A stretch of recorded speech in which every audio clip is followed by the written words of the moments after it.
Magandang araw po. Narito na po ang magiging lagay ng panahon ngayong hapon ng Martes, March 25, 2025.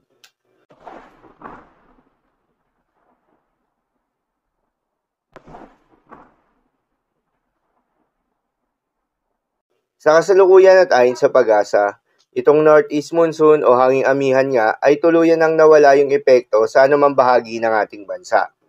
Kaya naman asahan ng mainit at malinsangan na panahon sa malaking bahagi ng ating bansa. Sa ngayon nga ay dalawang weather system ang nakakaapekto sa ating bansa. Una na riyan ay yung Intertropical Convergence Zone o ITCZ. Ito yung salubungan ng hangin mula Northern at Southern Hemisphere at nakakaapekto sa may Southern Mindanao. Dahil dito ay asahan yung maulap na kalangitan na may kalat-kalat na mga pagulan at thunderstorms. Habang easterlies naman o yung mainit na hangin galing sa may silangan ang patuloy namang nakakaapekto sa nalalabing bahagi ng ating bansa.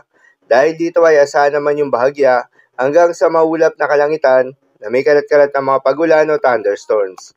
Magandang balita naman dahil ayon sa pag-asa ay wala pa rin tayong binabantayan na low pressure area o bagyo sa loob o malapit sa Philippine Area of Responsibility na maaaring makaapekto sa ating bansa. Ngunit maging handa pa rin tayo dahil maaaring wala o merong isang bagyo ang posibleng mabuo o pumasok ng Philippine Area of Responsibility ngayong buwan ng Marso. Dahil nga sa epekto nitong Intertropical Convergence Zone, asahan sa may Davao Region, Zamboanga Peninsula, Soc-Sargen at Barm ang maulap na kalangitan na may kalat-kalat na mga pagulan at thunderstorms. Posible ang mga pagbaha o pagguho ng lupa dahil sa katamtaman hanggang sa kung minsan ay malakas na pagulan. Habang sa Metro Manila at nalalabing bahagi pa ng ating bansa, ay asahan naman yung bahagyang maulap hanggang sa maulap na kalangitan na may kalat-kalat na mga pagulan o thunderstorms na dulot ng easterlies. Posible rin ang mga pagbaha o pagguho ng lupa during severe thunderstorms. Madalas, nabobo ang mga thunderstorms na ito tuwing hapon o gabi na nagtatagal ng 1 hanggang 2 oras.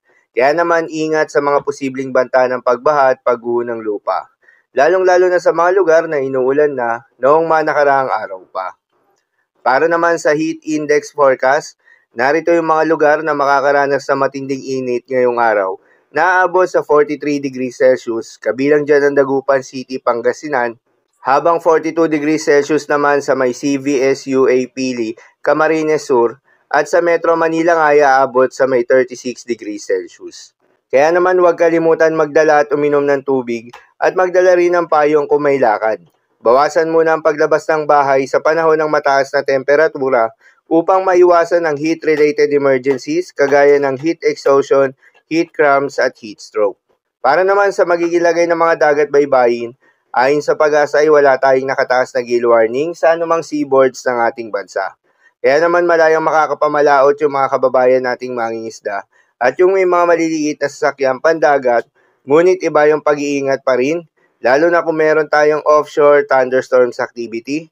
Asahan yung paglakas ng hangin at kakakibat nito ay pagtaas rin ng mga pag-alon. So yun lamang po para sa lagay ng panahon ngayong araw ng Martes. Keep safe everyone.